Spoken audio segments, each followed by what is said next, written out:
Okay, Dr. Tham, Jason Tham,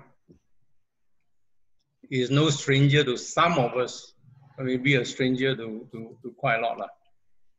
He was with New Era College in 2012, I think, when he just got his, not long after he got his PhD.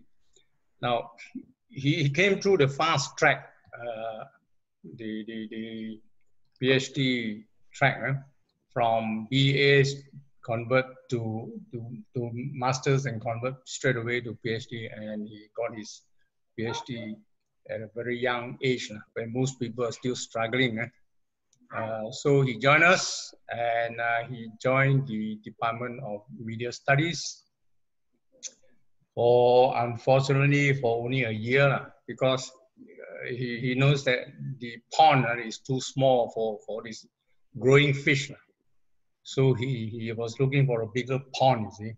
So then he went to Utah, became an assistant professor there for several years, I think, until again the pond was too small. He moved on to UPM, and now he is at UPM as senior lecturer since 2018. Yeah. 2018. 15. Anyway, so he is in UPM now, and doing a wonderful job there, doing a lot of publications, being in the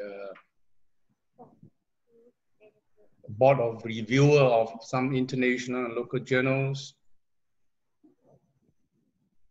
and working on health communication. So his thesis was actually on the HIV and AIDS and so on, but from the public health point of view, issues relating to HIV and so on, and the role of the media and in marketing information or disseminating information and so on. So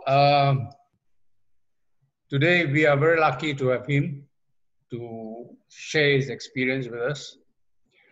So what he'll do is to present his lectures and then follow with a Q&A.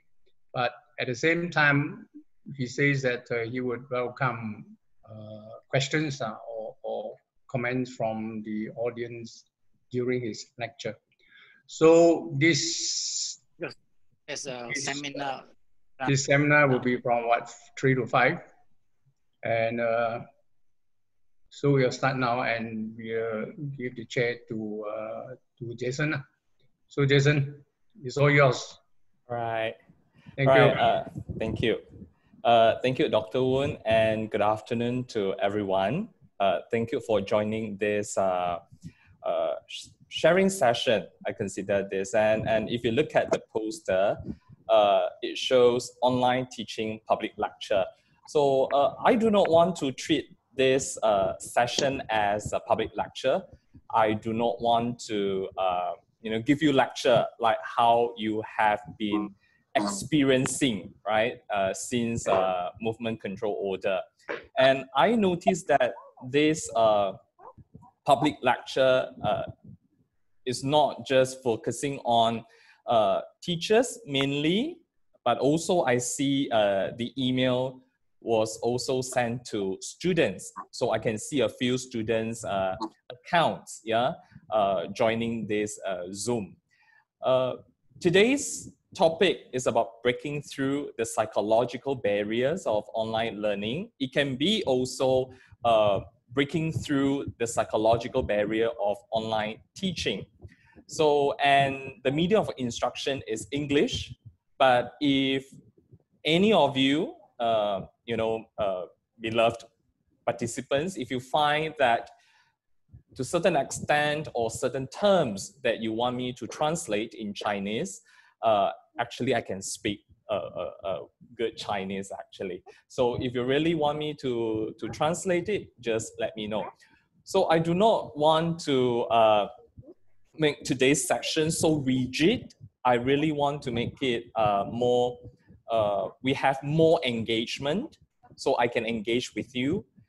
If you look at the topic itself, it is psychological barriers. So I really want to know what are the barriers that you have, right, experience. And currently I can see the most important barrier that some of you is currently experiencing is you have to mute your mic, right?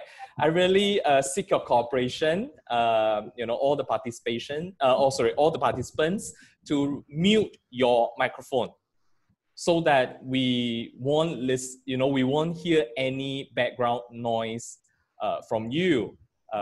Perhaps you ask for tepung gandum, you ask, what's the dinner tonight? So maybe you can keep it to yourself. And if you have any questions and you really want to ask me questions, you can always see that in the participation button. You see the participation button, you see raise hand. So you can always click that to raise questions if you wish. And we will use the chat column for any questions that you wish to raise during the session. So can I see some feedback from you? Do you have any questions so far? Can you follow and can you listen? Can you just give me some feedback and show me, maybe emoji? Yeah, so I can see Dr. Ng just show me a thumbs up. Anyone would like to tell me? Can. All right, thank you. All right. Now, Jason, you also want the participants to ask questions through the chat column, right? Leave behind their questions so that you can respond to them afterwards. Okay, exactly. I think please do that as well. Yep. If you find typing is a bit tedious for you, you may always ask for permission to speak and you can turn on your microphone, right? So now, as I say, I do not want to make today's lecture or today's sharing session like a lecture. So I really want to hear from you, right? Be it students or lecturers. So can you just share with me what is the most important or what is the most significant pressing barrier, only one, that you are currently experiencing in your online teaching or even in your online learning, both students and also teachers. So let me drop the questions in the group chat box here. What is the pressing issue, right? i.e. the barrier or obstacle that you are currently experiencing in your online teaching and online learning. So this is the question. I hope everyone can see the questions in the chat. So I give you 5 minutes or maybe less. You let me know what is the pressing issue so that I can jot it down and we will talk about it based on the issue or the barrier that you have shared with me. Because I do not want to base on my own intuition. I do not want to base on my guessing or even based on my own reading or literature review. But I really want to know what is the pressing issue, what exactly that you experience so far in your online teaching and online learning. So I can see Dr. Ng say that lack of interaction or feedback from students, okay. Internet problem. So I'll jot it down. Yeah, how about those who have been teaching these 2 months? I'm sure you must have a lot of problems or issues and so on to raise. Okay, I can see lacking human touch.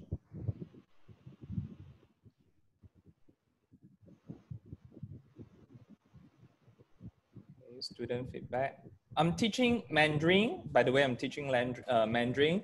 Legolas, is it? Thai. Yeah. You may type Chinese. I can read Chinese. Lack of engagement. Yeah. From Tipa. When I ask questions to my students, I received no response. It makes the situation become very awkward. Okay.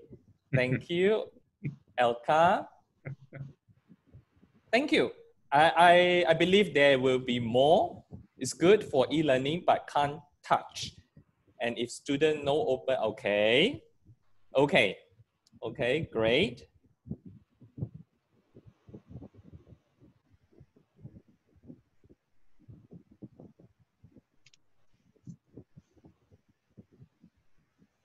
Let's wait for the rest. So maybe you will find it's a bit static right now.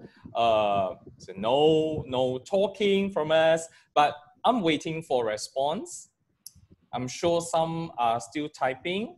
If you wish to talk, you can just let me know and we can turn the microphone on.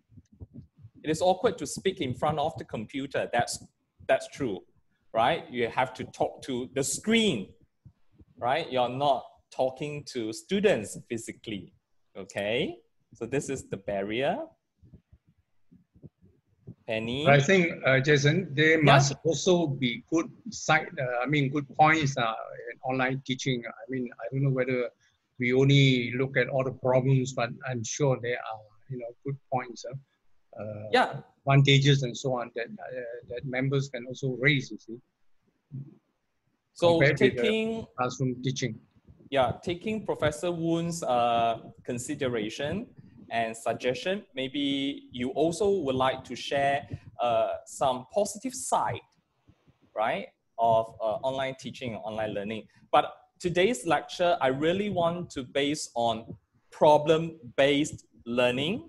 So I base on the problems that you have shared with me, the experiences that you have shared with me, and we will talk about it, right?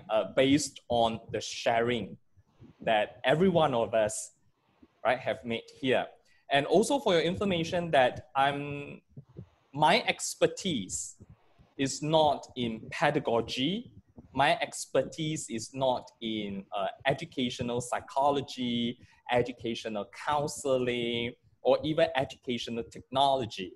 But my expertise is more in health communication, how to leverage different mass communication tools, and how to engage with the public, right? To have a better well-being in their daily life. So that's basically my area of research. So I'm so glad that Professor Woon and New Era, right, University College, invites me for today's topic, for today's sharing session. So I'll share with you based on my experience rather than being an expert sharing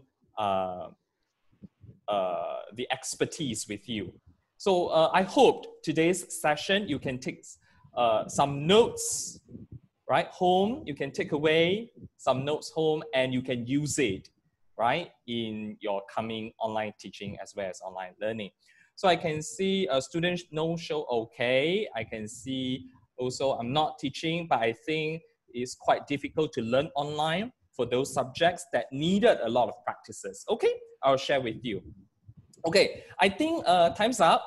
Thank you for the sharing, and some may be still thinking what could be the barriers or what could be the positive sides. So I just give you some background of what I am doing right now in Universiti Putra, Malaysia, UPM, and also my experience, right, in online teaching and what my students said about online learning. So I will, talk about my topics in these dimensions. Now, I'm teaching 3 courses, right, this semester. UPM has 2 semesters a year, and this is our 2nd semester from January to May. Because of Movement Control Order, MCO, and also Conditional Movement Control Order, CMCO, we all are currently working from home. And I'm sure many academicians at New Era University College also working from home because I can see the background. So I'm teaching 3 courses. So 2 courses at bachelor level and 1 course for postgraduate level. So I truly agree with this participant, Galaxy Note 9. He or she said that some subjects we can't really teach online, right? We have difficulty in teaching the subjects online, and students also find difficulties in learning online. So this subject that I am teaching this semester at postgraduate level is statistics for communication research.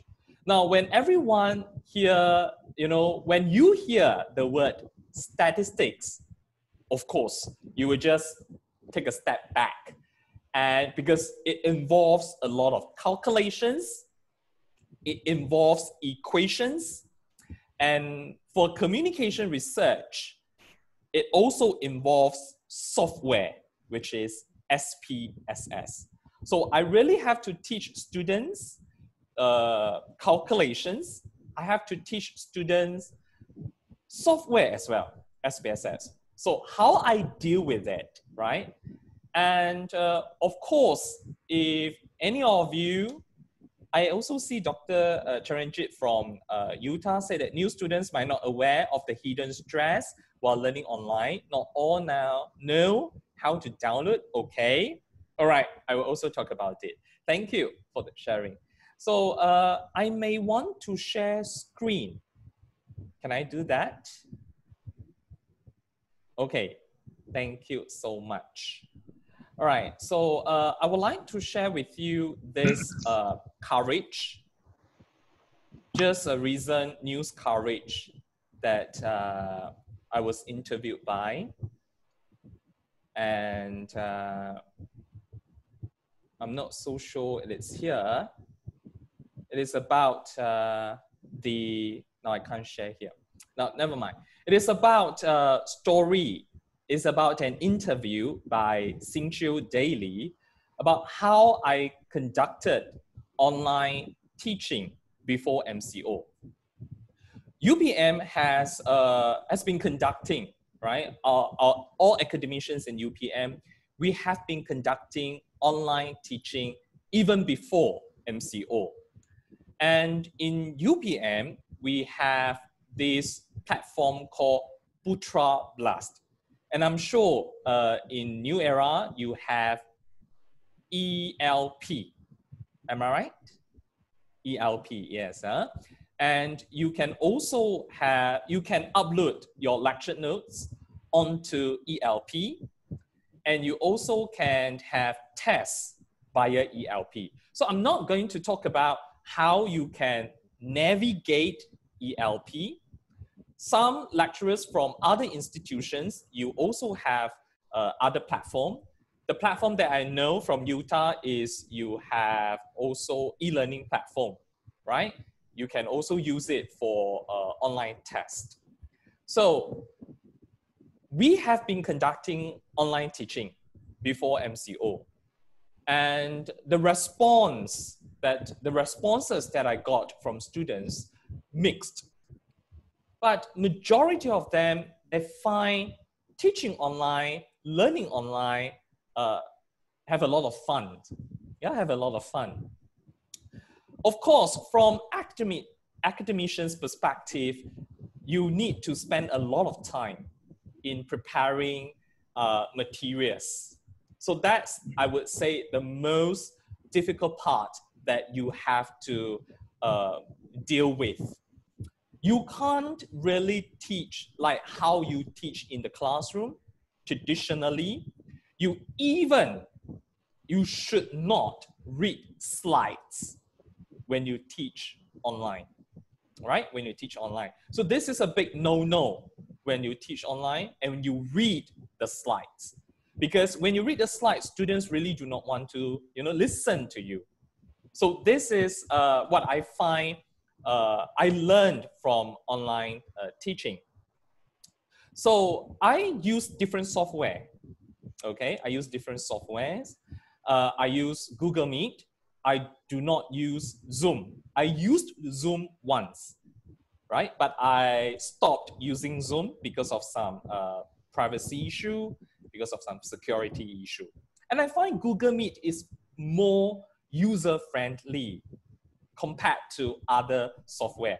Some they use WebEx, some of course they use other software, maybe Microsoft Teams they use, right? I also have Microsoft Teams, I have WebEx, I have Zoom, I have Google Meet. So I really leverage different softwares. So I will share with you how, which one I personally find is useful when I teach, and for certain difficult courses, and I'm going to refer to my statistics course. So how I teach statistics online.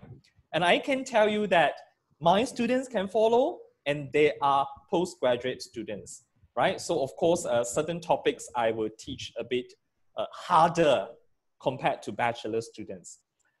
So these are some of the topics that I'm gonna talk about today. And I will of course show you my PowerPoint slides. This is a traditional way of doing, the traditional way of lecturing. We will show our PowerPoint slides, but I will reassure you that my PowerPoint slides only 5 slides, right? So it's not more than that, because I really want more engagement. So I really encourage you, if you do not want to speak with me, if you do not want to talk, you're very shy, very fine, because we are in a conservative, we are in a collective, a society. We are practicing collectivism. So that's why we have some differences in culture. So very fine. So I'm not gonna force you to talk, but I really encourage you to speak, to type, to chat using the chat function, right? In this Zoom. So far, any questions? Am I too fast? No, you're okay, you're okay. All right. Okay, so I'm collecting feedback from participants from time to time via this Zoom group chat, and I will collect it and we will talk about it very soon. Yeah, I see Ms. Hannah say that it depends on a lot of self-discipline, especially the freshmen. Yeah, true. So we'll talk about that soon.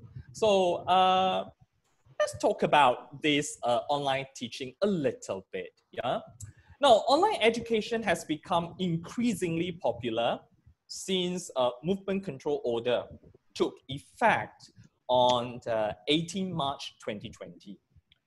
Most education institutions, be it preschool, primary, secondary, or even higher institutions like us, are conducting online classes using different software or platforms to keep our students and including ourselves busy. The time that we spend in preparing for a class is 2 times, I presume. You could have more as compared to traditional teaching face-to-face. So we use more time to prepare our teaching materials. That's very true. And also students use more time to learn, to digest information that we deliver on screen. So how students and teachers, we adapt and adopt to this situation. Having said that, I must tell you that this is what I believe. many institutions, including myself, started to believe that this method of instruction will be critical for the future of higher education. You cannot run away from teaching online. And of course, for students, you cannot run away from learning online. So from public relations perspective, I also taught public relations before, we have this concept called adapt and adjust. So you need to adjust first. So adjust and adapt. You have to adjust and you have to embrace. You have to embrace. In Chinese, you have to 拥抱. You have to embrace this new norm. Now, we are wearing masks when we go out. We have to practice social distancing. We cannot gather in a place more than 20. UPM just released a directive this morning. We cannot gather in a place more than 10 people. Can you imagine? This is a new norm that we have to practice, we have to adjust, we have to adapt. So I'll give you a little bit background of teaching online as well as learning online. You have to embrace, you have to adjust, you have to adapt. Let me share with you this story which I learned and I watched from this talk show, a program from Singapore. It's called Talking Point. It's a few weeks ago and I watched it over Channel 5, right? It's an English channel in Singapore. Singapore is also currently practicing what they call circuit breaker. So they also, unlike our movement control order, they also have limitation in, they are also limited in movements. They can't go to shop. Some retail shops are closed. My brother in Singapore is also locked at home, right? So this is the situation that you will see in the world. So Singapore's education ministry introduced this home-based learning. They call HBL. So primary school, secondary school, as well as higher learning institution, or they call Institutes of Higher Learning, IHL. They have to practice this, they have to conduct this home-based learning. So the host, right, the host interviewed 3 kids, primary kids, and asked them, how do you find this home-based learning? And if they really want, they asked, you know, this host asked these kids to rate home-based learning 1 to 10, or even 0 to 10, put it this way, 0 to 10. How much would you rate for home-based learning based on your experience? One student rated 5. Another student rated 8. Another student also rated less than 5. Now, let me also try this at this platform. And I hope this is another engagement from 40 participants. This is very encouraging. Yeah, this is very encouraging. I have a comment, or I have a request from Natini, asked me to share about opinion on overwhelming students with assignments. No problem. I'm going to share with you. I have a class 70 students. I have a class 60. My friend had a class over 100 per session. So how we deal with this, I'm going to share with you all these experiences and how I deal with it. So just hang on a second. Yeah, I'm going to share with you this.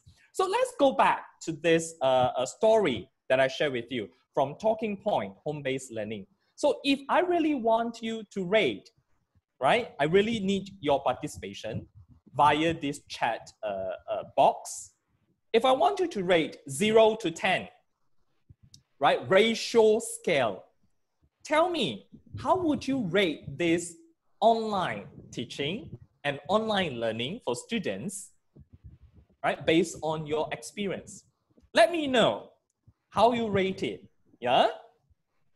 Now, I'll be collecting it soon. So you can just always drop that rating, yeah, in the chat box. Now, go back to the story. So the host asks again, these 3 kids, if I ask you to give me a word based on home-based learning, what would you say? One student said that stress. Another student said that tired. Another student said that fun, because computer game. Now see, this is what primary school students thought of online teaching, online learning. How about you as a teacher, right? As an academician, do you find it's fun?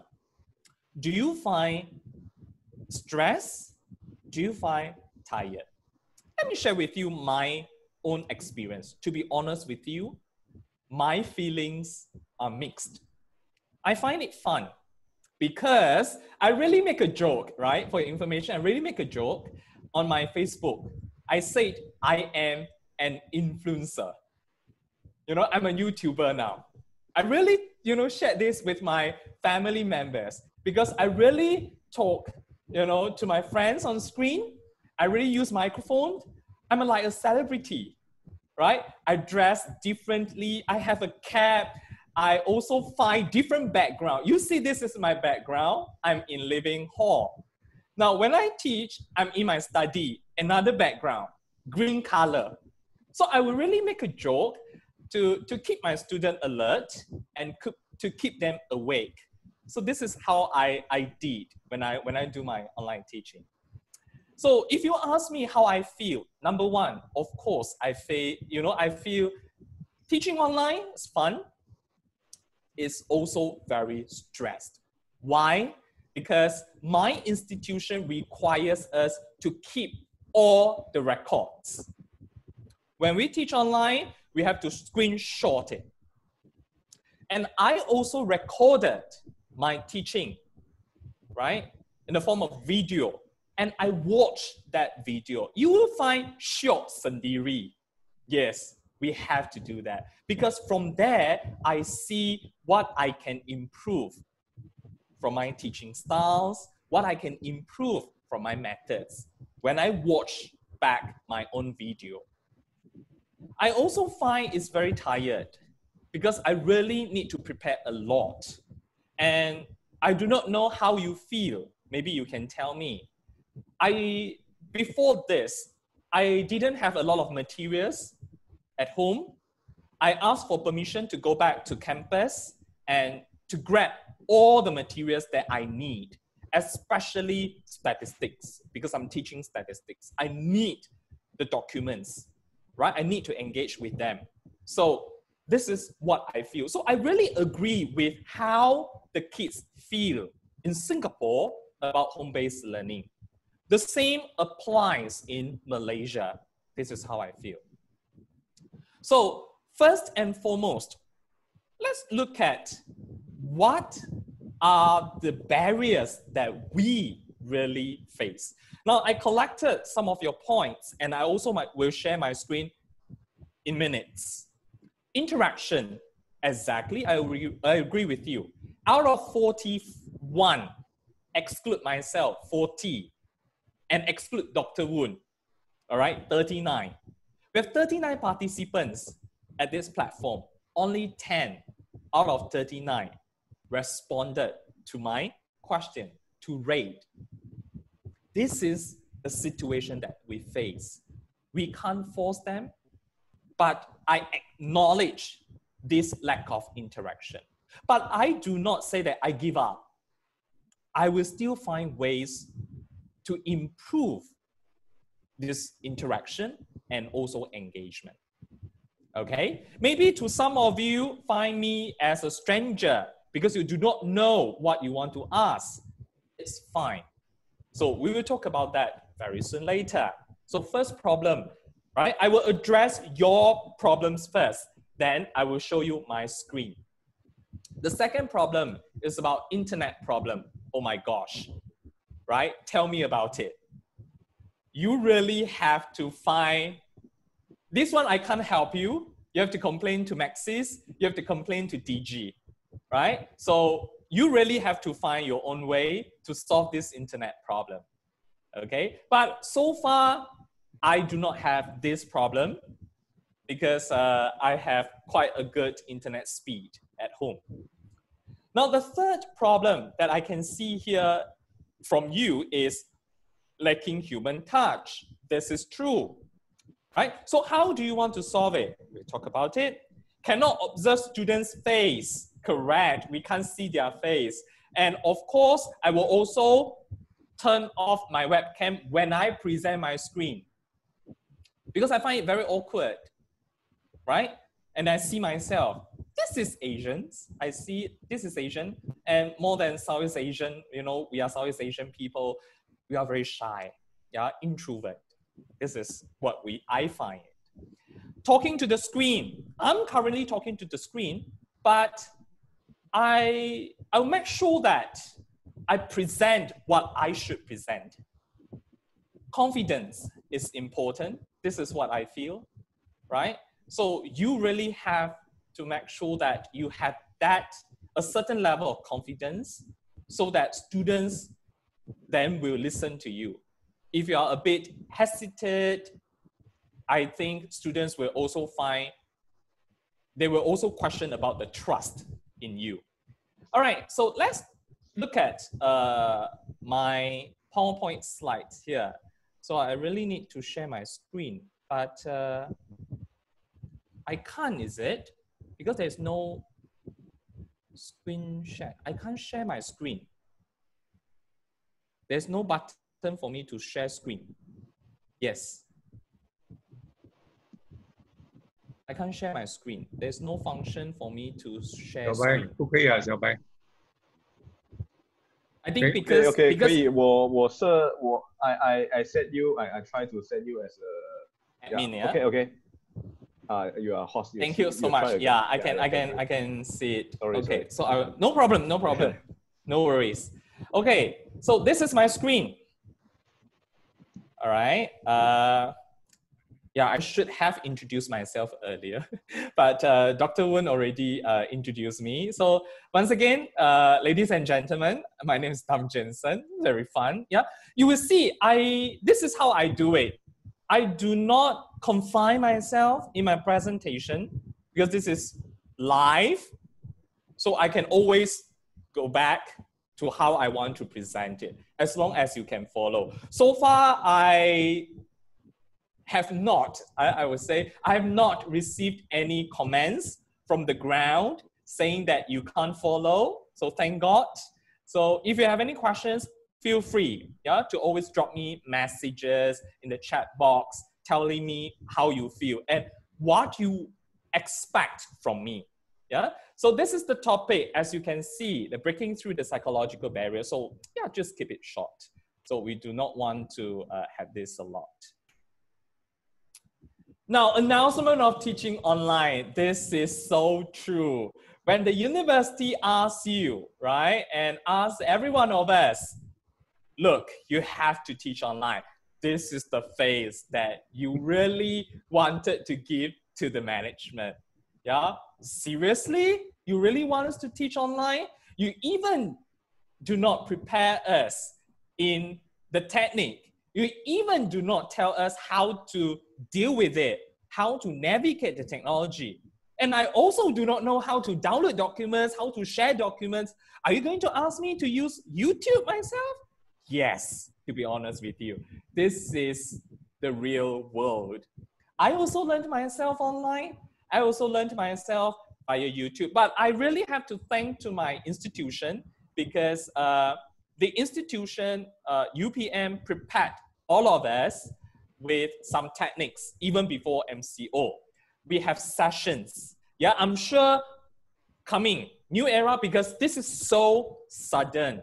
It's really a short call, right, from the government to have this MCO. And I'm sure the management of New Era is going to have a few sessions.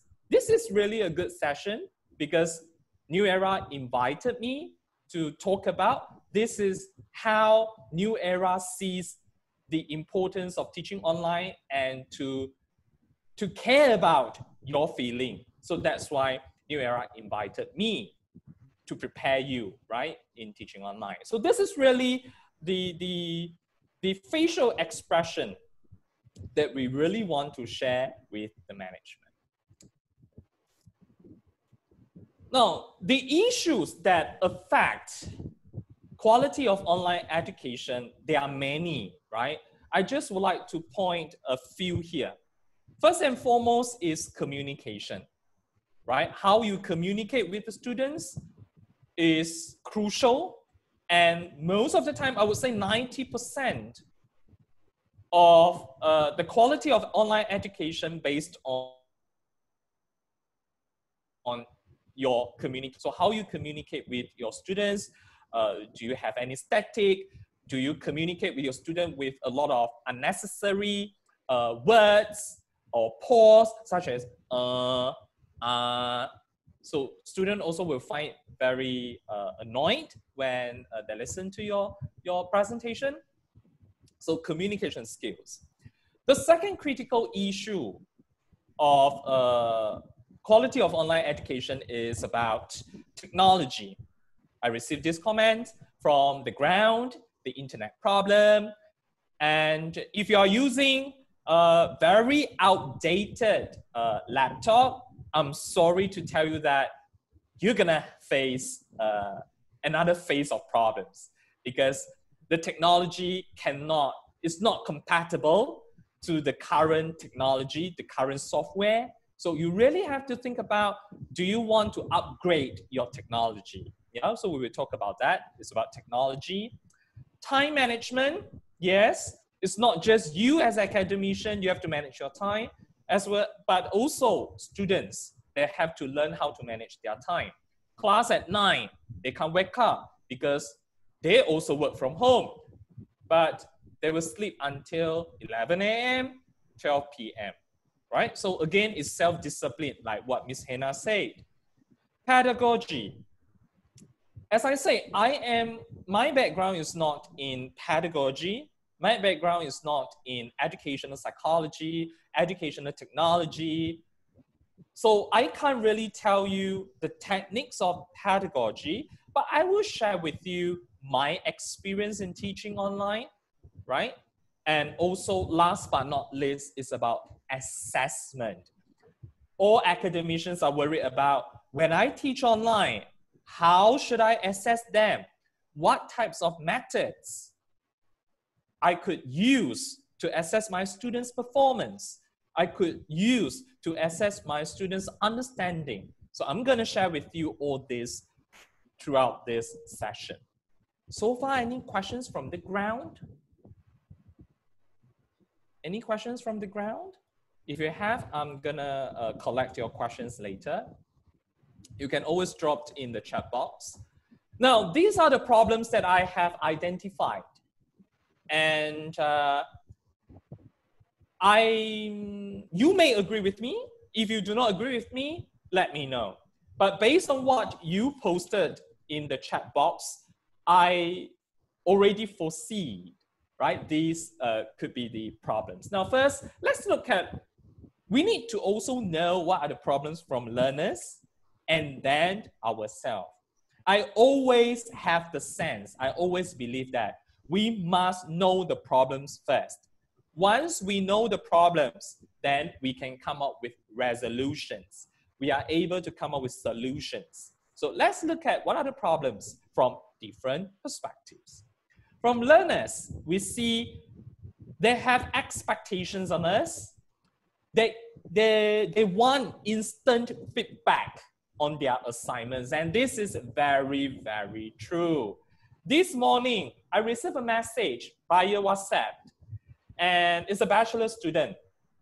He texted me very early in the morning, around 10 minutes past 8. One message, another message at 38 minutes past 8, another message 38 minutes past 8, and then another message 8:45. In the message, the last two messages, he said that I already asked my mom to do blah, blah, blah, because I have been waiting for you for a half day and you didn't respond to me. I was like, what? You texted me just a few minutes ago and I have not responded to your message, and you say that you have been waiting for me for at least a half day? Seriously? This is the scenario. Many students, even, to be honest, yeah, no offense, even administrative offices, they expect us to respond immediately because they thought that we shouldn't have any legitimate reasons for not replying their message instantly. So that's why they would have this thought, hoping that you reply them instantly. So this is really the expectations, not just from learners, from students, but also from our fellow friends, from our fellow colleagues. Following the expectations, you will also receive a very rude emails, as I said, even messages, WhatsApp messages from students. They also question you about their grades, and also they ask you repeatedly the deadlines, even though you have shared with them many times. Now, these expectations are not just merely, right? You don't just see these expectations only when you teach online, because these expectations have been there even before teaching online. Moving on, readiness. You will see readiness of students to attend online classes, right? They are a bit reluctant. They do not want to attend online. And what if, or I would say, let alone you record your video, so they would not attend your class because you already have video, and that video is going to be shared in the group. So they can't be bothered to really attend your online class. So this is the situation we see. Skills equipped by the students, technical skills. When you teach online, you have been receiving messages from students telling you that, Doctor, Mr., Madam, I cannot turn on my webcam. I can't hear you. I cannot see your screen. My internet's down. I have static. I come in and out. These are the questions, right? Posted in your WhatsApp, right? You're receiving all these kind of messages while you are teaching online. Readiness from students. Internet penetration. Now, some students who have, I would say, mediocre background, they have problems with their internet penetration. They do not have a very good internet speed. Some of them, they really can't access to the internet because of financial problem. So that's why they can't really attend your online classes. So you really have to also take these students into consideration when you teach online. So these are the problems, right, we face. Culture background. I really have to tell you this. In Malaysia, teaching online is really not our thing. It's really not our thing. And also it's not our forte, but it's a forte for international schools. International schools that have been teaching online and they are using tab, they are using Mac, they are using iPad. We are still using Windows. We are still using desktop. Of course, we can't ask for an immediate change. But how we can, do our best to teach online. But first of all, we really have to acknowledge these culture background differences. Next is about non-English speaking background. Look, when we teach and when we talk over a phone, we tend to speak very fast because it's a conversation. So we really don't care about certain words. So we will try to put everything together like Americans.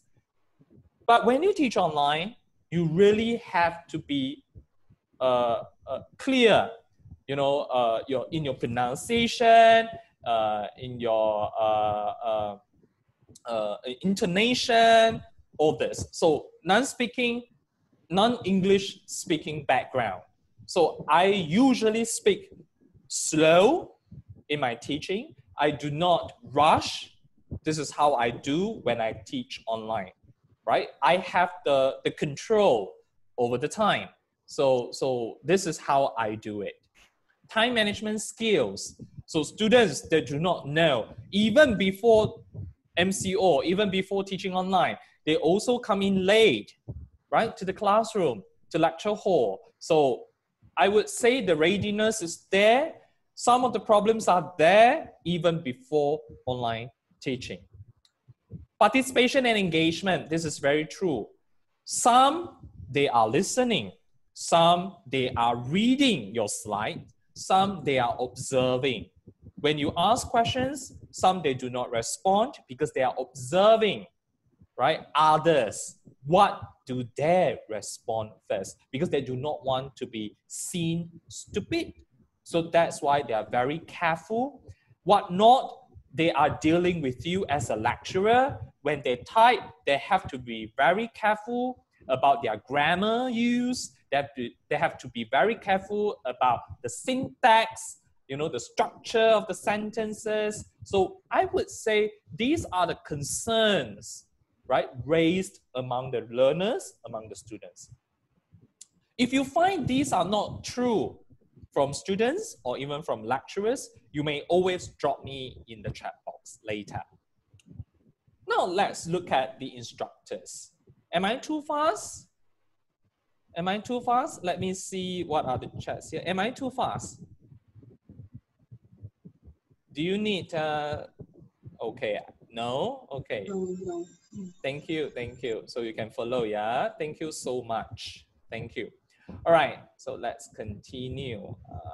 Let me continue the screen share. All right, so we also see that from instructor's point of view, our rule has changed from teacher-centered to student-centered.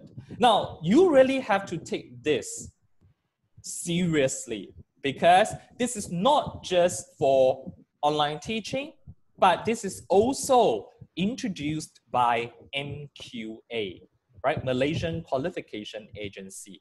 Malaysian Qualification Agency already introduced this student-centered learning, or what we call OBE, outcome-based education. So you really have to take this into account. So we will talk about this later. Pedagogical, your teaching methods. Social, your relationship with the students. And also managerial, some administrative and organization tasks. You have to be very organized before, right, having this online teaching. And also you need to provide technical support. So you yourself must be the first hand. You yourself must be the technology savvy. Transitioning from face-to-face to online. This is what you mentioned. Facial observation. You can't really observe their facial expression. Mental stress, right? So you have to teach online. You have to navigate different software. You have to navigate the technology. You do not know how to function it. So this is mental stress for you. Some more, they ask you to keep all the records. Once the MCO is lifted, when you are allowed to go back to the office, you have to submit all the documents. So you are not so used to technology. You are very so used to hard copy. You really have to hold it physically and read it, keep in the file. But now you have to keep everything in your desktop. I have to tell you, I'm very young. And honestly, I am young. Even I'm young, and many of my friends, they thought that I should have no problem using laptop, reading journal articles, grading students' assignment. But to be honest with you, no, I can't. I still have to print all the assignments physically.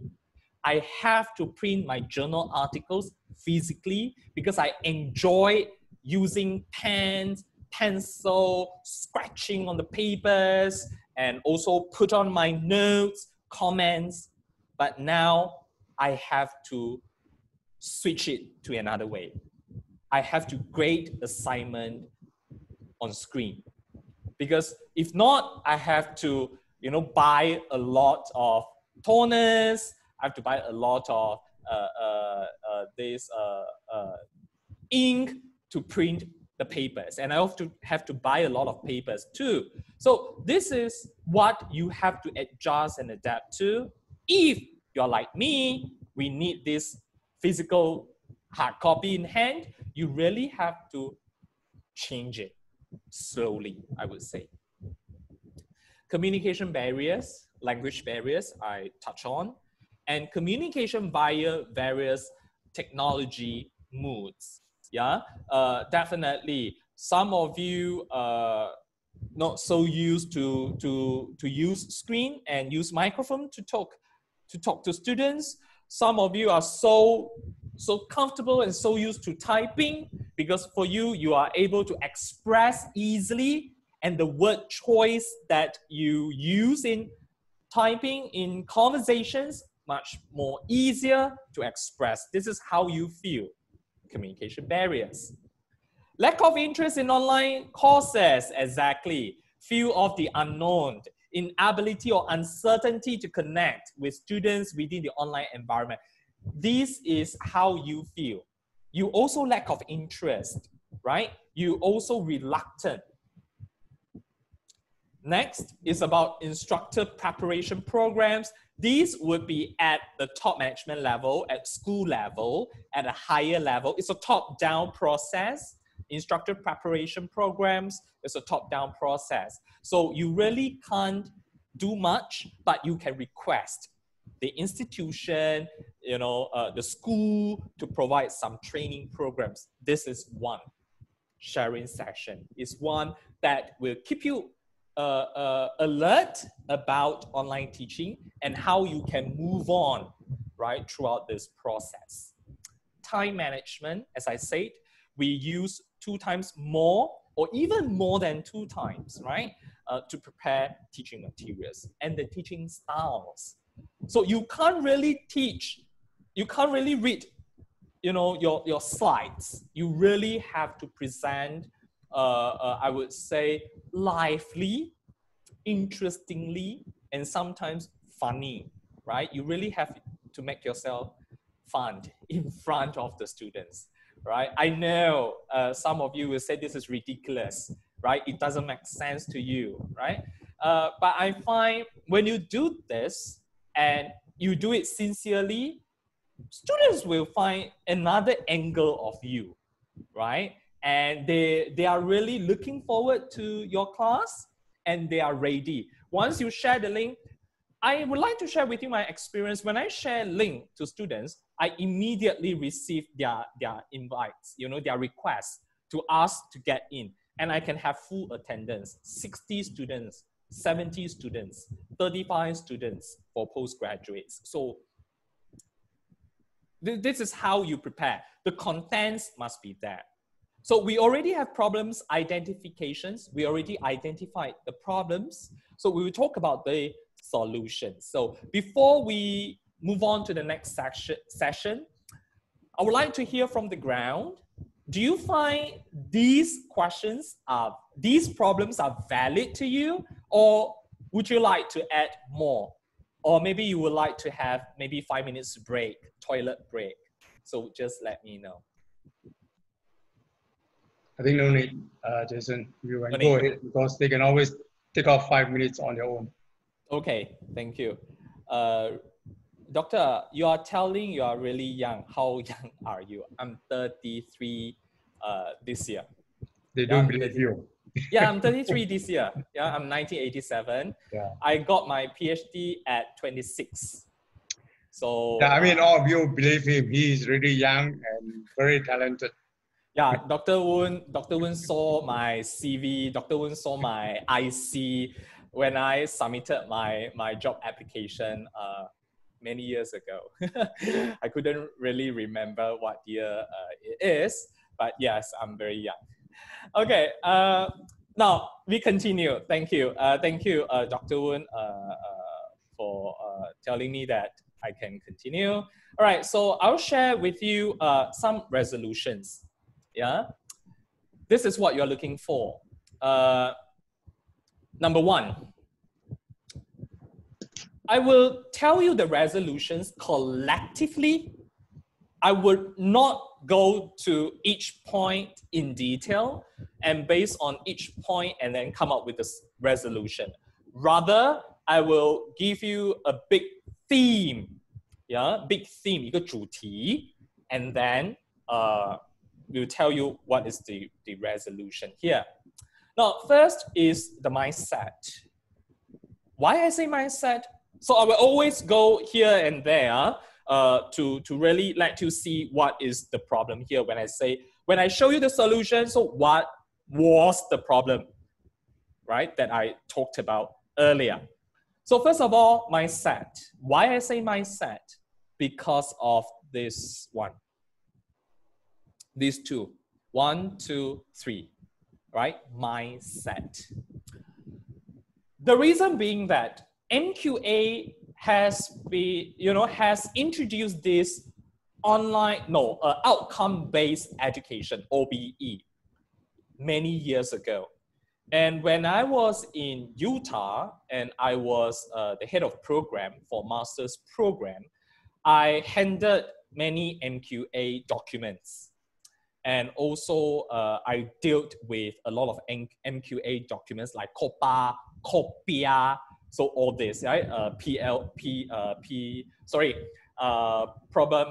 Program Learning Outcome, PLO, PEO, CLO, right? All this. So I deal with all this MQA stuff.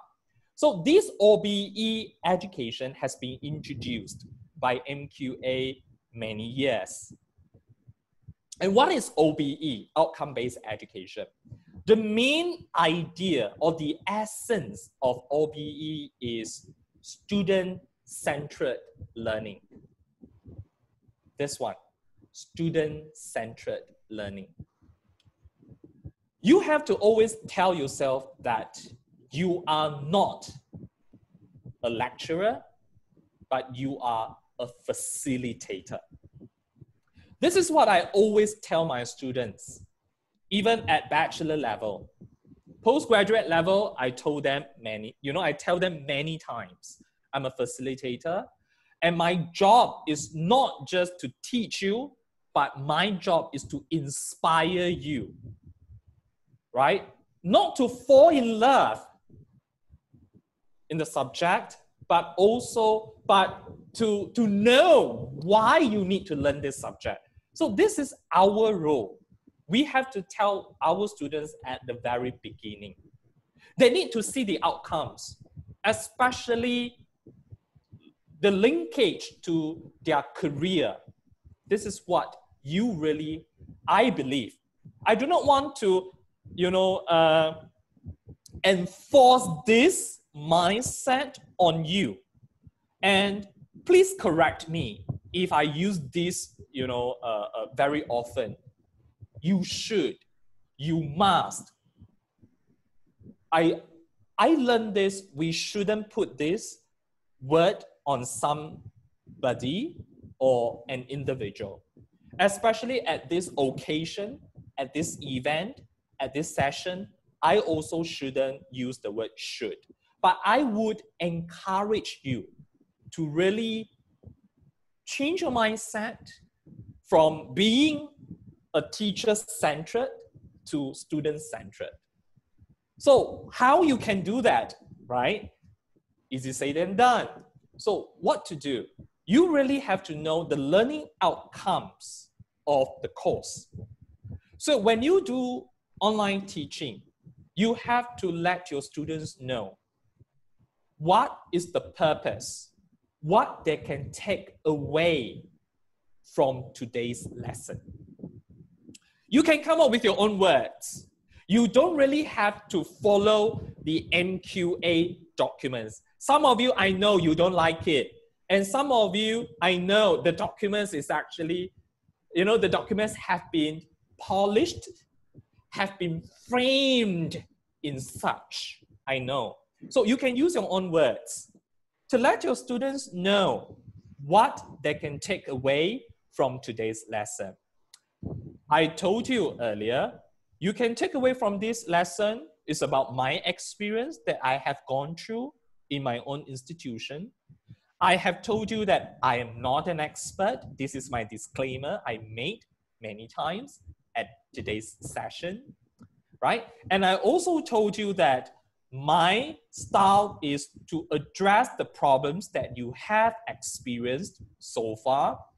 From the problems that you have experienced, let's talk about the resolutions, the solutions from the problems that you have addressed, so that it is not from my point of view, but it's actually from your point of view. So this is how I put my perspective clear at the very beginning.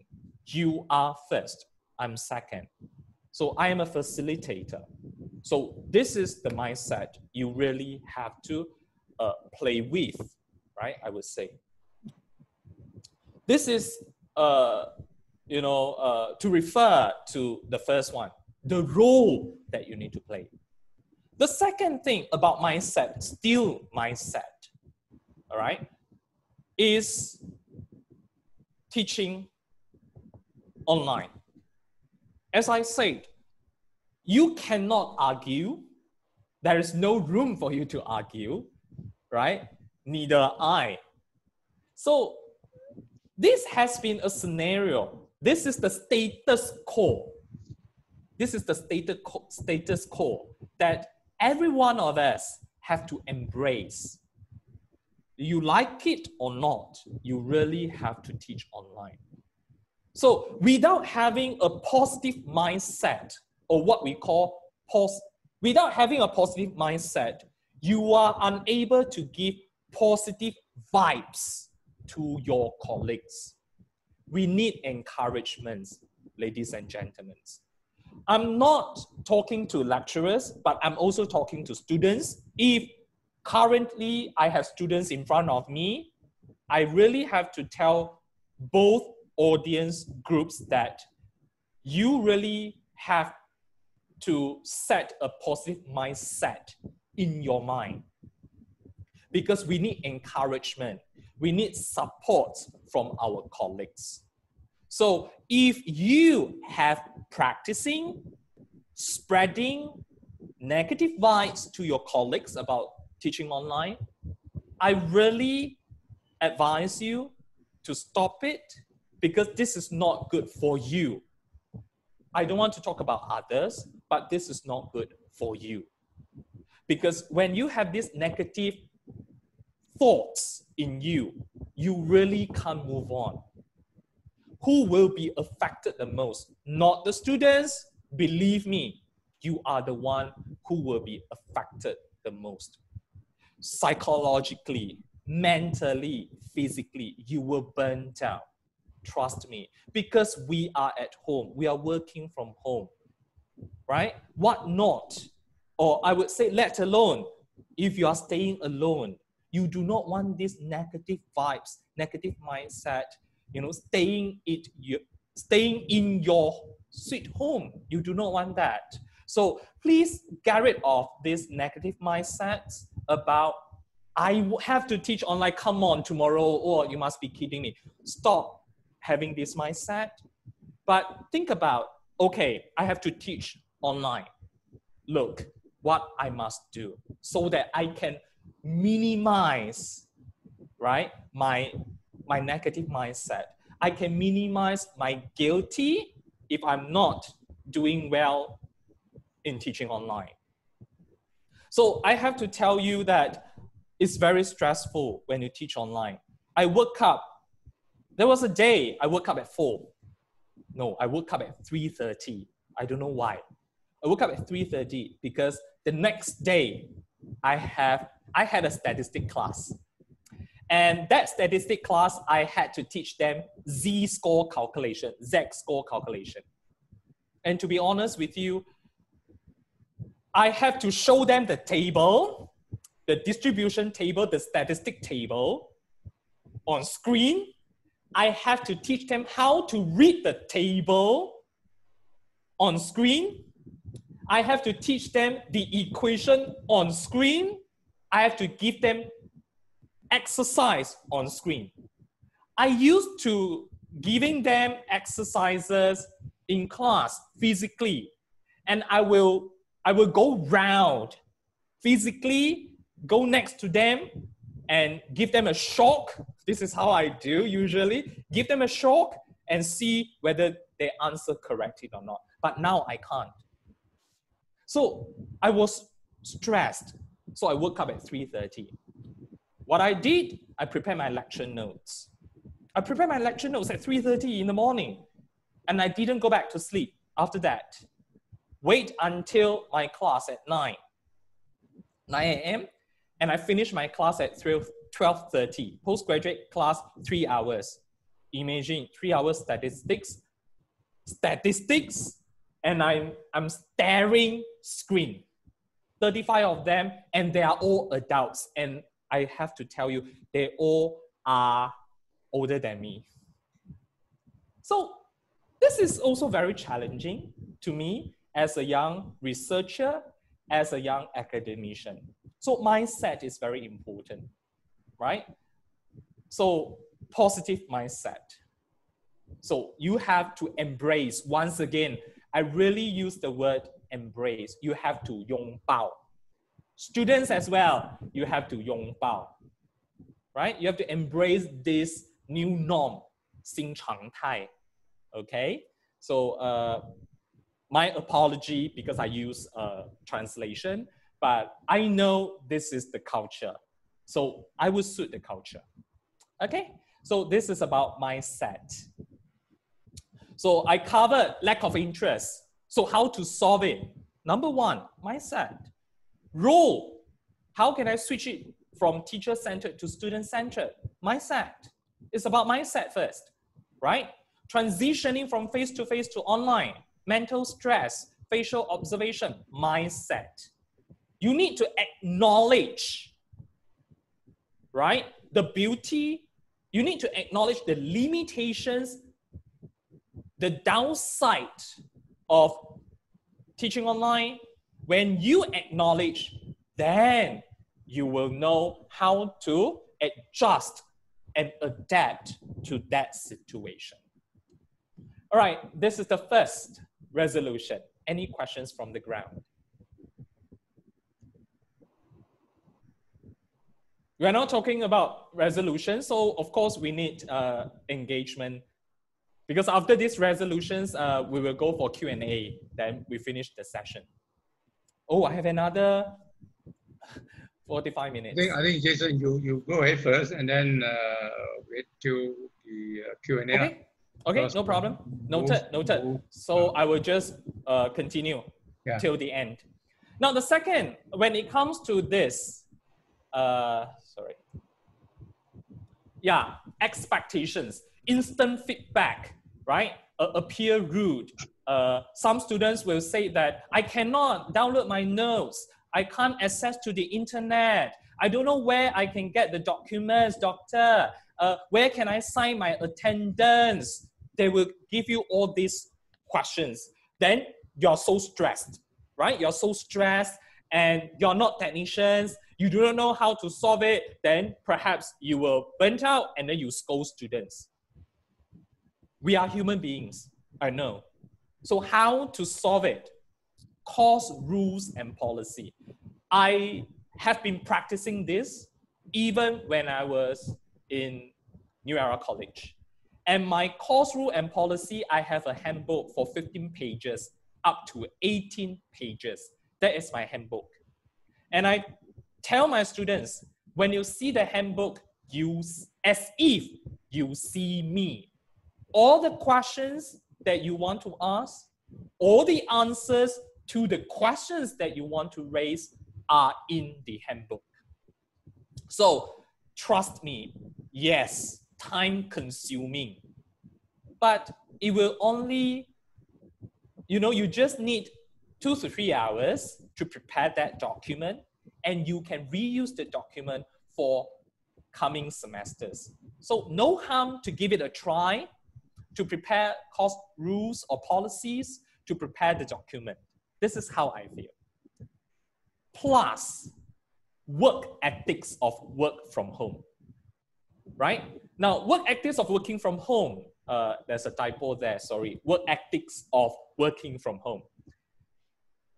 As I said, many students, not just students, even our fellow colleagues, they have this mindset, they have this thought that they take it for granted. You're working at home and you're working from home, right? Both at home, from home. You should reply my message instantly, even at 9 p.m. I text you, you reply me. 10 p.m. I text you, you must reply me. They even ask for work. We have meeting at 9:30. Can you imagine? This is, I would say, the culture. The norm, I shouldn't say culture, my apology. The norm, because we are working from home. So what I did for my students, of course, I can't do that for my fellow colleagues. Then they will find you are very, special. So I really send this to my students. It's really a document, PDF, work ethics of working from home. I told my students, look, yes, I am working from home, but I'm working from Monday to Friday, 8 a.m. to 5 p.m. Any email messages, any WhatsApp messages sent after 5 p.m. will be replied the next day. My reply usually 24 to 48 hours. So do not expect an instant reply. Any questions pertaining to assignments, please drop me an email. I will not respond to your WhatsApp messages. So you have to set the ground rules, believe me, ladies and gentlemen. When you have these ground rules, you have this black and white. It's very essential for students to follow. They have to follow certain instructions. And this is a practice for them to learn about. So work ethics of working from home. Yeah. The third one, this one pertaining to, technical problems, they cannot access, no participations, no engagement. First and foremost, this is also how I do usually, housekeeping announcements. Just like an event, I will also do that, housekeeping rules. I will type it out a day or 2 days before my lecture. I also do this repeatedly to my students. I send it to WhatsApp group. You can also send it to your online platform, teaching online platform. If you have ELP, you have school online, like I'm in UPM, we are using Putra Blast, so I can, blast it on that platform. What I expect them to follow. So I will tell them, first, you have to mark your attendance where? From what time to what time? Second, you have to log in. I'm using Google Meet, so I will ask them, you have to log in to Gmail account. Click on the link below. Once you have entered, mute your microphone. So I have 70 students, I have 60 students, I have no issues. Before my lecture, turn off your mute your microphone, turn off your mute. Hey, that one, turn off your mute. Oi, that one. I don't have to do that. Because when they join the session, automatically they will turn off their microphone. Of course, first day, they couldn't follow. Following days, they are very fine because I'm keep reminding them the rules they have to follow when we are using this online platform. I also have students shared my link to outsider, postgraduate, because they find that, yeah, no problem, I can ask my friend to join. That is very dangerous because our privacy, our data protection, all this we have to take note. So I tell my students, I didn't punish them, I didn't scold them, I didn't take any, action, penalty or whatnot. I tell them, you should not do that because why? So housekeeping rules will really help you. This is my experience and it works. Number 4, visuals. Now, visuals, I'm going to talk about the content that you use. Now, you will see this is my slide, resolutions. And you will see I only give you points. I do not put in the words or the sentences. This is the first rule as academician we have to follow. Don't use the slide that you have been using in traditional classroom, so many words, very wordy, verbose, right? Lengthy, and you share on screen. Please, trust me, student will fade out. Because you share this, they can read themselves. And even worse, if you read the slide. So don't do that. You have to change your teaching styles, right? You really have to chunk your content, yeah? Meaning you have to condense your content, succinct. Make sure that the content is succinct and is clear. So that students, what is most important using online is your expression. They want to see you. You see, I'm always using my facial expressions, right? So some students, they say, Doctor, you like to act, you act a lot. 你很爱演. I say, yeah, thank you. It means that they watch my lecture. They observe what I do. So also the background is also important. You do not want to have fancy background because the concentration is not on you, but the background. So we are now like in a studio. From media communication perspective, I'm teaching media, but I'm not a broadcasting lecturer. The background means a lot. What you wear means a lot. You do not want to have a lot of blings, accessories, because they will focus on your accessory. So what you wear, how you wear, the background, the atmosphere means a lot. I can share with you these tips. I have a background music before my class. So when they join in, they will listen to a very sweet background music. Very soft, right? So once it is time, then I will turn it off and then we will go in and good morning, students. Welcome to today's lecture. So this is how I practice when I teach online. So it's about the content. So you have to really look into your content, update your content, right? So they concern more about your conversation. They are concerned about your presentation skills, right? So you do not want them to read slides. You ask them don't read slides. You also should not read slides. Sorry, I have to use the word should.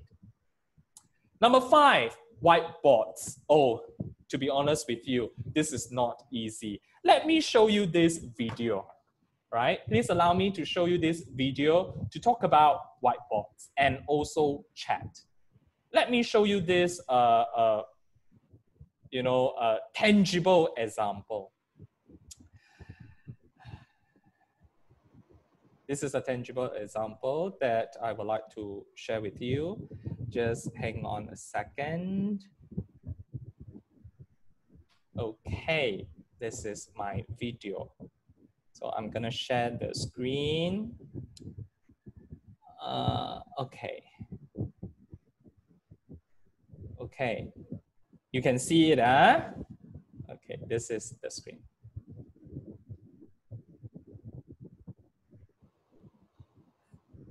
So I'm teaching Z score. I have to teach them. I have to teach them formula.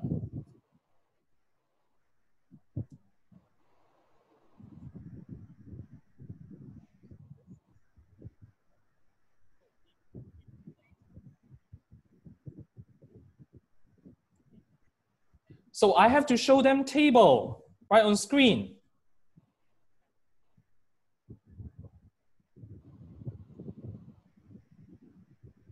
Now you will see this bell shape. I prepared this in advance.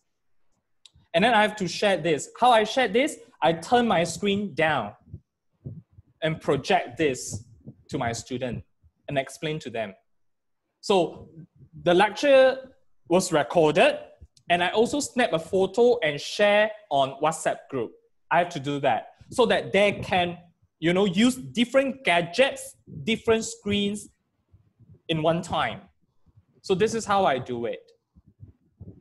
And also, I have chats. So you can't just verbally tell them the questions, what you do.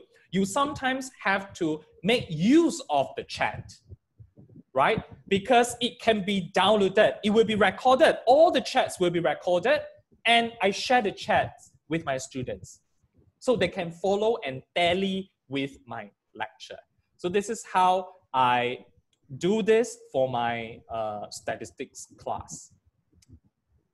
So continue with the slide. Okay, so this is about whiteboards. Now there are many free software that you can use to treat it as a whiteboard, because we're so used to, you know, writing on a whiteboard for traditional class. But now we don't have whiteboard unless you really have one at the back. But if you don't have, then you really have to use a piece of paper. Be creative, show them, and be slow. All right? Now, we have another one we call breakout rooms. Now, this breakout rooms is in which you can break your groups into different sections. Yeah, different sessions. Now, these different sessions allow the students to have their own discussions. Then you can always go back and you can have like a tutorial session. So this is how you use different methods to engage with the students. Zoom can do that as well. I'm not so sure you have a subscribed Zoom, because I do not use Zoom because I do not subscribe Zoom. So that's why it only it only lasts for 45 minutes. But if you have a subscribed one, then you can free to go for breakout rooms, right? Google Meet, you can use that as well.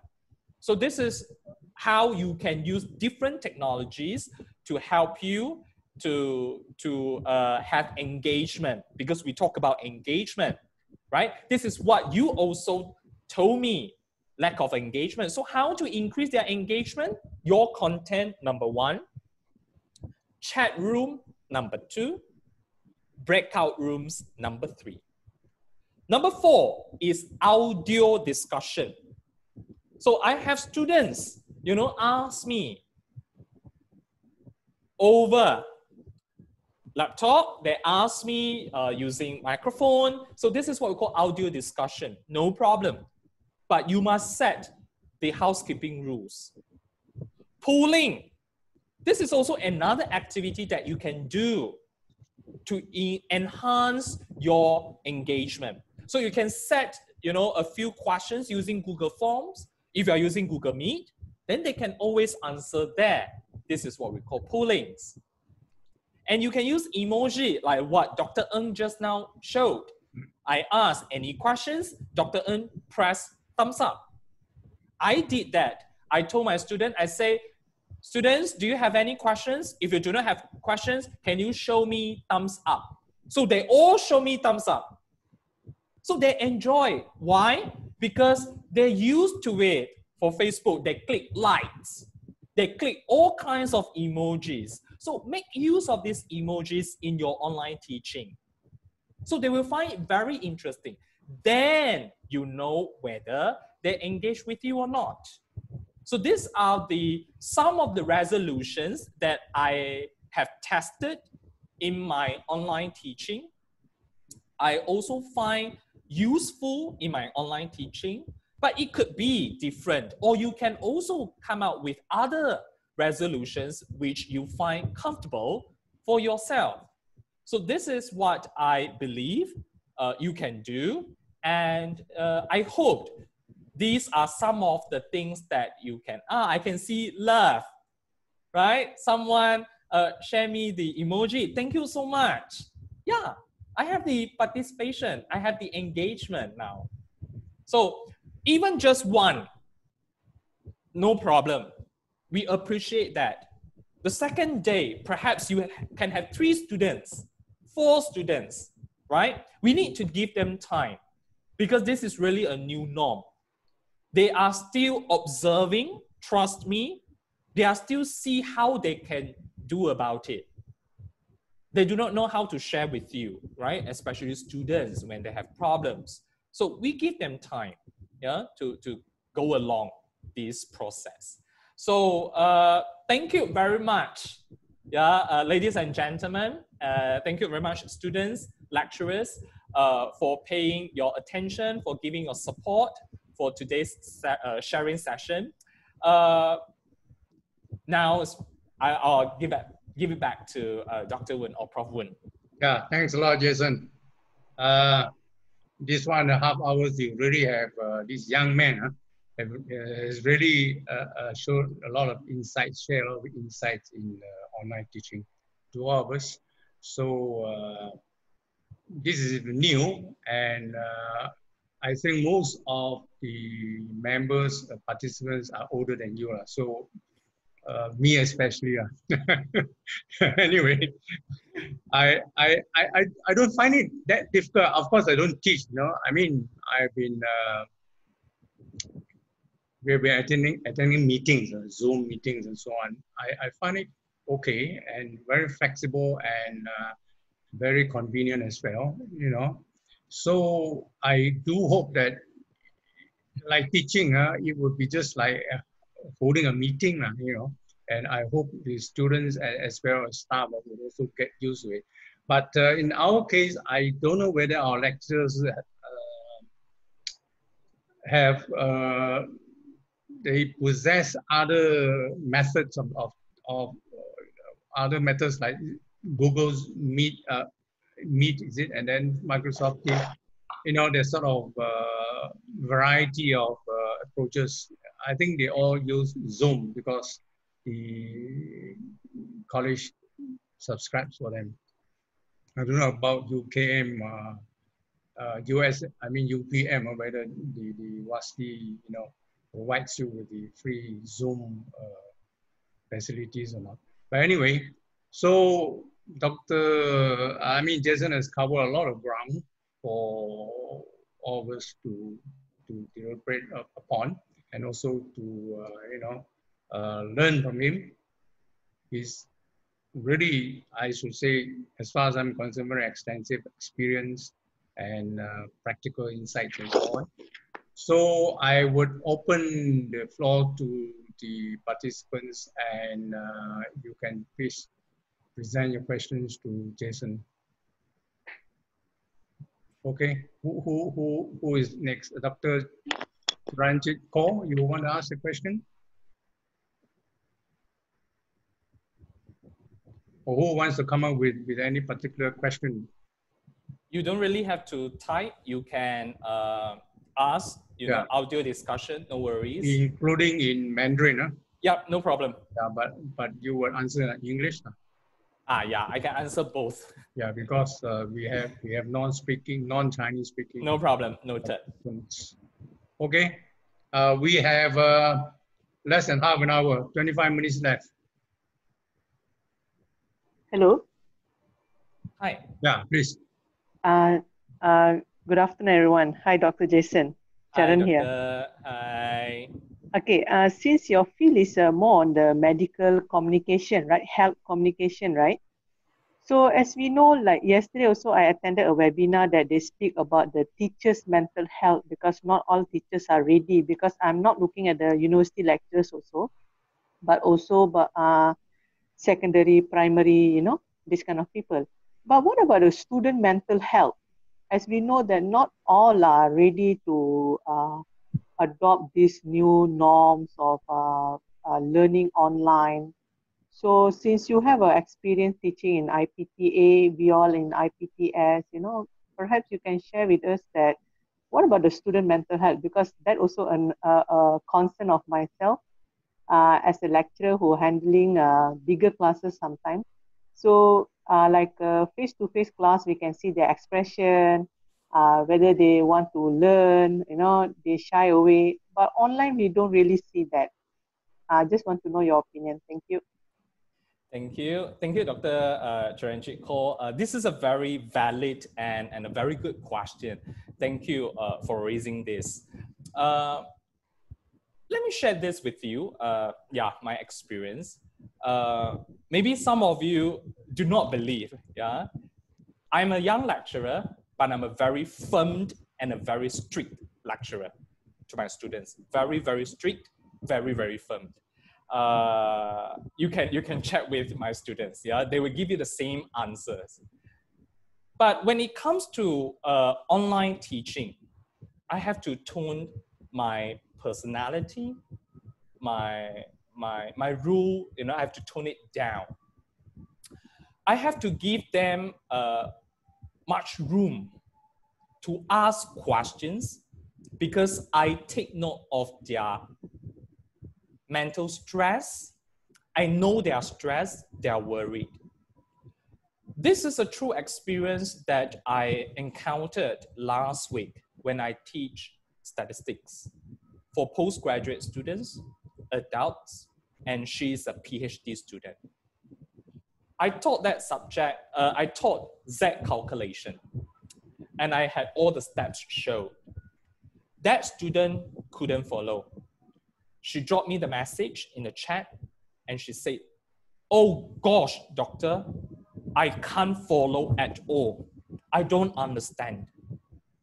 So what's my role? My role is I will reassure my students at the very beginning that you will be fine, you will be safe and sound. I will not rush for my lecture. Students, what they are worried here, you have to know that they are worried that we are rushing for our content. We want to finish up and we do not allow them to ask questions. So this is really what they are worried about. So I have to tell ladies and gentlemen, yeah, at this session that when we teach online, we really spend more time than what you expect when you teach traditionally in classroom. Some students, they will be they are weak in accessing to your information because of the technical problems. So they are worried that you will punish them. They are worried that you will deduct their marks. They are worried that if they cannot submit the assignment on time because they do not know where to submit, then they may be in trouble. So in order to take care of their mental health, I would say that reassurance is important. This should be included in every of your lecture to reassure them that you will help them, to reassure them that you will answer all their questions. Now, of course, you really have to set a boundary. I saw you ask a question, did I respond to their message during weekend? My answer is no. We have to set the boundary. We have our private life after 5, right? We have our family, we have to cook. So we have to tell our students, if you have any questions, where they can go to. Because they cannot meet us. They cannot knock on our door. So the only way they can contact us is virtually. So this is what I find we have to give them a platform. We have to tell them where they can drop their questions and how we can help them. When we provide these clear instructions to them, I notice then they find it well, and they are well, right? Be it master's, PhD, or bachelor student. Did I answer your question, Dr. Charanjit Kaur?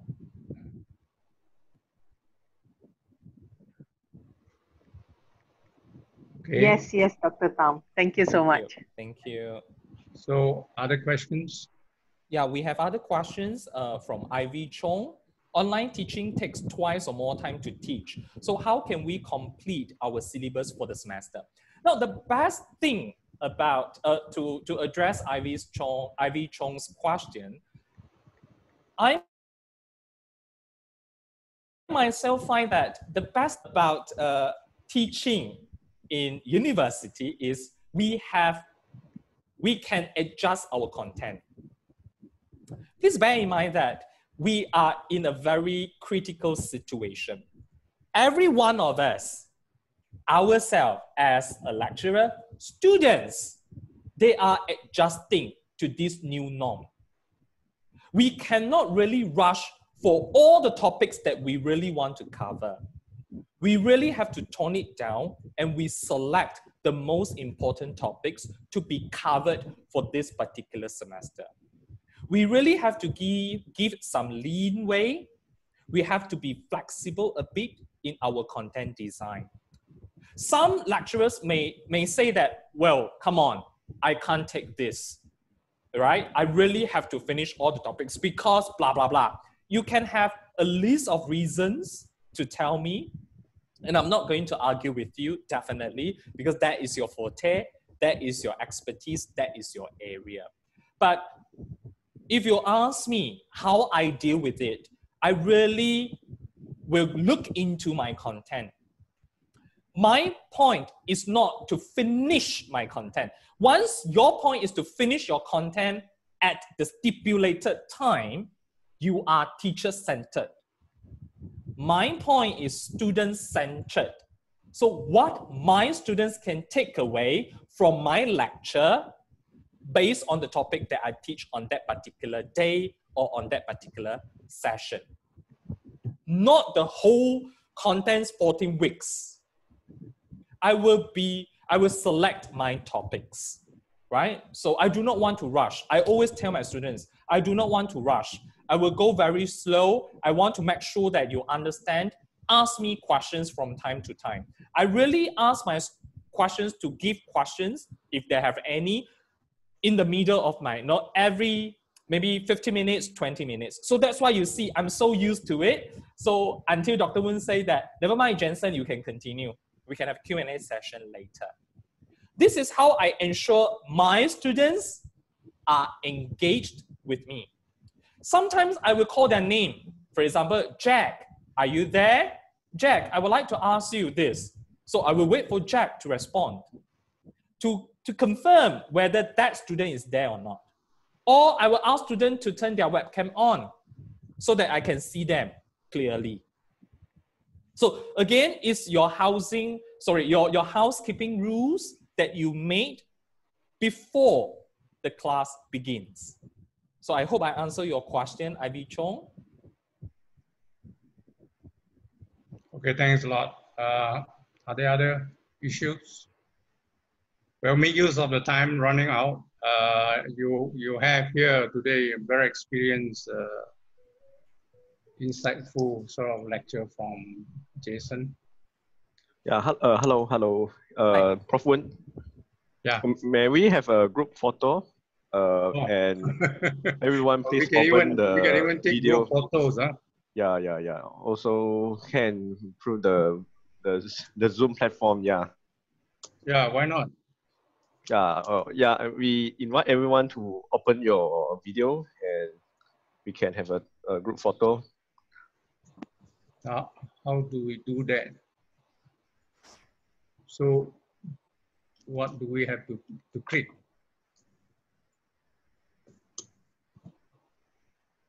Oh, so I'm okay. Am I? I'm in the. I'll be Yeah, in yeah, the. Yeah. It's all new to me. Okay. So how do we do that? Yeah. When Just are you ready? we just look at your video and smell. Yeah, that's okay. Yeah. So you smile. That's it, is it? Yeah. Yeah. We just look at the. So now I begin. Okay. 1, 2, 3. Okay. Wait for me. Okay. Again. 1, 2, 3. Okay, that's all. Thank you. Yeah, that's very interesting. Thank you, Jason. Thank you. Hey, how you question, any more questions? We still have time. Don't let Jason go yet. Anyway, he's at home. He has already, we are not going to tie him down. If anyone, okay. if anyone want to speak in Mandarin also, you can write down. Yes. Mandarin as well. Jason can bilingual very well in both. He is trilingual, even Bahasa. Oh, yeah. Yeah. No more.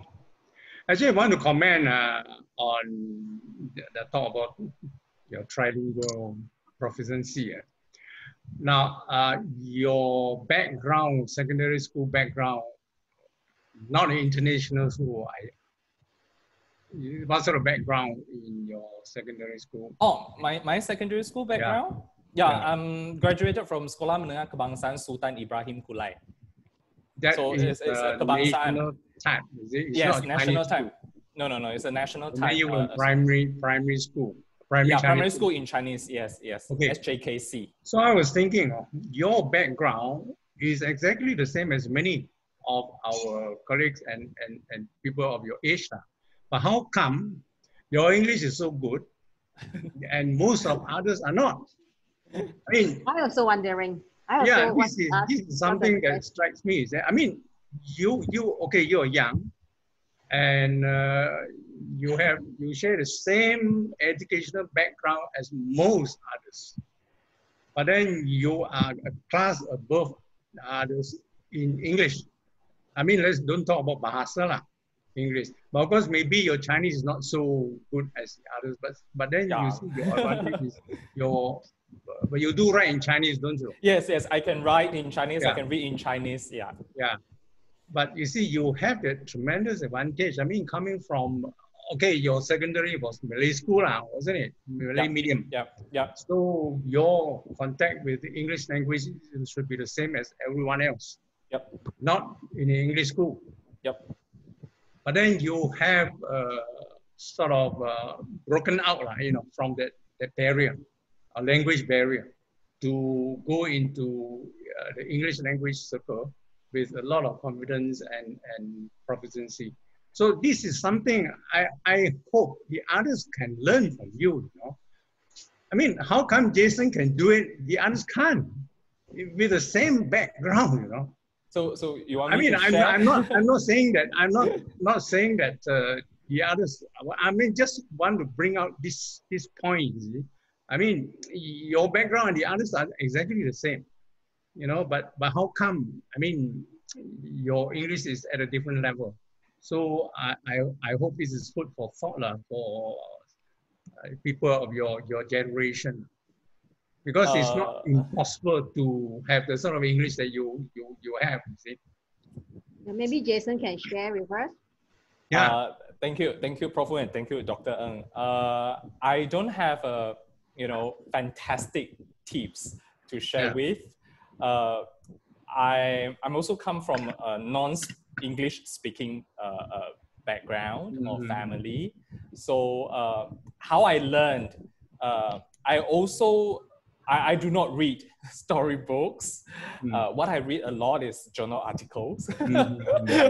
So of course, I won't ask you to read journal articles to improve English proficiency. But I watch TV programs, I watch news, yeah. And to be honest with you, until today, I actually have my own dictionary. So it's a very small, I would say, a booklet, and I jot down all the vocabs. So when I listened to a conversation, TV, radio, so some they also have subtitles. So I will pause it. If I can pause it, I'll pause it. If I can't, I will remember the word and I will jot it down and I will go back and I will search for dictionary and see how I can use this word in my daily life. And certain beautiful sentences, I will also jot it down in another booklet and I will use it when it's necessary. So this is how I practice it. And I would say the biggest or the most important tip that I would like to share is what Professor Voon brought up just now is the confidence. So this is what you need to have. And I mentioned that earlier, that we really have to portray that confidence, the level of confidence, and you have to believe, yourself. Don't care about the grammar first, but it's about the speaking.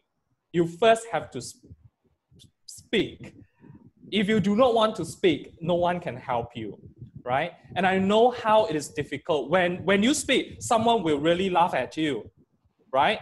I remember I have a friend and we say, who cares, right? And she didn't say the S. She didn't pronounce the S. Never mind. Let her talk and then we will help her and tell her later. Because when people say it and you correct the people immediately, and this is not how the way you say, the grammar is wrong. You should say S, you should use past tense, you shouldn't present tense. They do not want to hear that, right? We just let them speak. Slowly after, they will know, I should use this. I have been using this many times. Share with you this true story, yeah? And then back to Professor Voon. My brother, younger brother, I'm sure he's okay for me to share this. He went to Singapore once, and he went to, he stepped in a McDonald's, into a McDonald's, and he, and asked for a meal. And of course, the waiter or the cashier asked, takeaway or having here? My brother said, eat outside. Eat outside. He's very proud. He's very proud. And he came back and he told me, God, the McDonald's person asked me, I don't know what he said, but I said, eat outside, eat outside. I say, wow, good. Did he understand? Yeah, cool. So I think we need to give this encouragement to our fellow colleagues, our friends, people around us who really want to learn English. I had a bad experience, when I speak English, when I spoke broken English and someone laughed at me. I know how it felt. So I will not do that to my friends or fellow colleagues. Even my students, I will tell them that the right way to speak, and I say, never mind, just speak. So that's really no tips from my end, but it's just through listening and the mindset. Again, the first tip, mindset. You really want to learn, you really want to improve. Once you have this positive mindset, I think you are just on the right track and you'll be fine. Yeah, I think the mindset, your positive mindset helped a lot. And that's the way to go, Yeah. You take note of good phrases, nice phrases, and then you make sure that you use them later on. I presume that's the way to go. So everybody can be like you, I hope. No need to be like me, but can go, more in advance. Yeah. Well, at least to reach the level first. It's no big deal. After that, thank you. I for the hope our compliment. staff could also use English to write some papers on their own. I mean, you always have to try and then Yeah. you improve along the way. Yeah. You know, there's no such thing as being you know, being good in the language just like that. You know, without. True. So okay, we have a very interesting 2-hour session, and I hope Xiao Pai will also organize more of this in Mandarin or in English, about whatever online teaching and all these things to let our staff learn more from people from outside or from within the college. So, well, Jason, I think this is a new normal. It's difficult to show our appreciation in the round of applause. Is it possible? Can if we clap, do we? So we just say, yeah, okay, emoji. Yes, emoji. The thumbs up, Thank you. Know, and thank you. Yeah, a big thank you to you. Thank you everyone who left your comments in the group chat. Thank you very much. Yeah, I presume I can develop this into a paper. Oh, okay. Yeah, a lot of insights, you know, a lot of things from you and the personal experience and so on. Thank you so much once again. And don't waste it, you know. Thank you. So okay, Xiao Bai, 你要讲几句吗？小麦 round Yeah, it's okay. Yeah, no others message. Yeah, thank you, Mr. Tham. Yeah. No problem. So in that case, we just leave the. Today's video I am also I have already recording. I will upload it into YouTube. Okay. For everyone can. Yeah. Okay. Thank you. Just notify me once the video is ready. Yeah. Okay. So okay. For my own record. Yeah. Thank you. Thank you so much. Yeah. Thank you. Okay then. Thank you everybody. All right. Okay. Bye. Yeah. Bye. Take care, everybody. Stay safe. Yes. Stay safe. Yes. Goodbye. Stay safe and stay away.